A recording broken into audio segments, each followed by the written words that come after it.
দেশের বিভিন্ন অঞ্চলের মতো চাঁদপুর ও লক্ষ্মীপুরে বাড়ছে ঠান্ডাজনিত ডায়রিয়া ও নিউমোনিয়ায় আক্রান্তের সংখ্যা।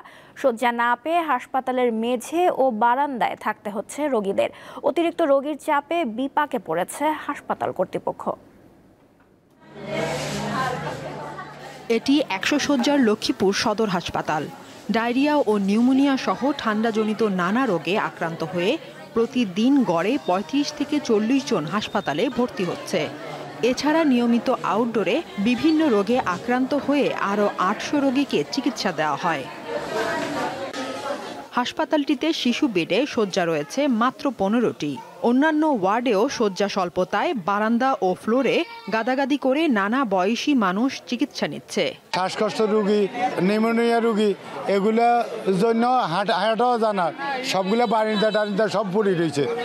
সংখ্যা নাই, আসন অত্যন্ত সীমিত, যার কারণে মানুষ থাকতে পারতেছে না।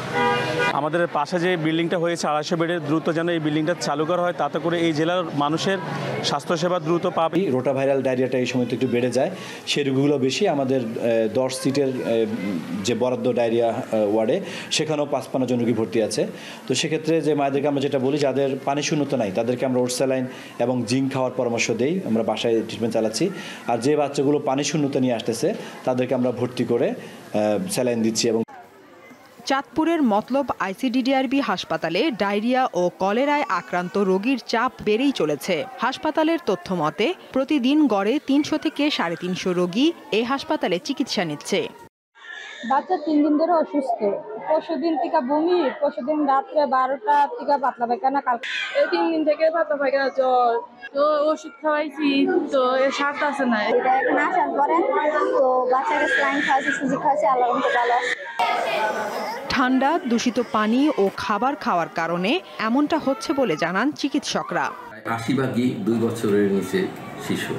খাবার স্যালাইনের পাশাপাশি বাচ্চাকে বুকের দুধ এবং ৬ মাসের বেশি বয়সী বাচ্চাদের প্রতিদিন একটা করে বেবি জিঙ্ক ট্যাবলেট ১০ দিন ধরে খাওয়াতে হবে।